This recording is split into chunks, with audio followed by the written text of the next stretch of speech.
Hey there everyone, I'm Silverwolf, and this is a little request for Isabella Prusse, who wanted to see a video about the do's and don'ts of Furby care, because she saw the one with the Aibos and wanted to see one about Furbies. So although I have covered many of these topics in previous videos, this is kind of like a top 10 little rundown of things you should and shouldn't do with your Furby if you're a first time owner, or maybe if you have had a Furbies for a while. Maybe some of this might help you as well. So again, a lot of it, as with the Aibos, is common sense. So number 1, keep an eye on the batteries if your Furby won't be used.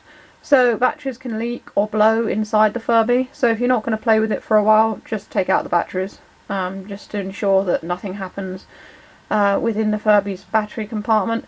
Also, if you leave the batteries in, sometimes the little little spiral sort of spring connection inside it can rust because of, I don't know, really, it's just the sort of effect the battery can have on it. I've had a few of them rust in mine because I've left batteries in, naughty me. So yeah, you take them out if you're not going to use it for a while. Number 2, if your gears drop on the 90s Furby, shake it. So the 90s Furby, this one here, as you probably know, if you don't use them for a while, their gears can drop, which means they just settle inside the Furby. So you try and wake it up and it doesn't do anything. So you just turn it upside down, give it a real sort of like a heavy shake. It doesn't matter if you're a bit rougher with it, obviously don't smash it or anything, but if you give it a real proper firm shake, it will shake the gears back into working again. And this is quite a common problem with the 90s Furbies. Someone will buy one or something like that and it won't work. It's like when I got Fox Alert, the one that was brand new in box, when I turned her on she didn't work, so I had to give her a good shake to get her working again. She was brand new, never been used before, there was no reason why she shouldn't work, except of course the gears had dropped in time. It just settles inside. So number 3, if you want to clean your Furby, use a soft brush, so like a toothbrush or something, and you can brush out dirt with a dry soft brush. If the Furby's sort of kind of a bit grubby and there's stuff that won't come out with the dry brush, just damp the brush slightly and gently tease it out of the fur that way. You don't have to like dunk the Furby in a kitchen bowl or anything because, well, you'll kill it. Number 4, don't pick up by the ears or any sort of movable parts. Now these ones are pretty hard to pick up by a movable part unless you grab its tail or something. These ones had no movable parts apart from the ears that you could pick it up with. These will break if you pick them up. These will also, they're a bit sturdier, but again, it's not worth taking the risk. The Connects, with their big flappy ears, there was a lot of issues with the ears breaking because people would pick them up by their ears. Don't pick them up by their ears, they'll just snap because they're not strong enough to hold the weight of the Furby. So make sure you lift it by its body with 2 hands and you'll be fine. So number 5, don't overforce moving parts on the Furby. As with any mechanical object that has moving parts, don't sort of overexert them past what they're capable of doing because they'll just break. I'm trying to think of an example.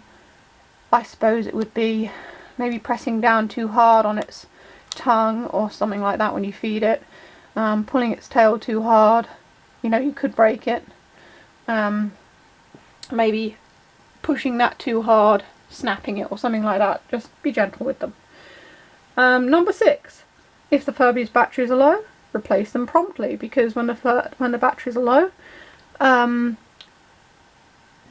basically it can overexert the mechanics and stuff because it's struggling to move them. So to have your Furby running smoothly, if the batteries show signs of being low, just replace them. Number 7, if you want to customise your Furby, feel free. It doesn't harm them. I've painted the one in the middle, as you can see, and I've put earrings on the one on the right. So you can customise your Furby. It's absolutely fine. Don't be afraid of spoiling it unless something goes wrong. Always think very carefully before customising it, but you can customise it if you wish, and lots of people do. Number 8, don't take the Furby apart unless you know what you're doing. So don't skin it or anything without knowing what exactly you're doing. Research on it, look at video tutorials on it. Don't do it without, you know, knowing what you're doing, otherwise it'll break and then you'll regret it. Number 9, don't drop them. It goes without saying, but if you do drop them, They might not survive, some of them might, I don't know, it depends how they land. But as with any robot, they don't do very well when dropped. And number 10, store them carefully. So don't just pile them into a box where they're, you know, their ears might snap off or something like that. Put them on a shelf, or put them, you can sort of like arrange them in a box or something like that. Don't put heavy things on top of them, again, because they've got moving parts that could break. So just store them carefully. And that's my top 10 tips for Furby owners.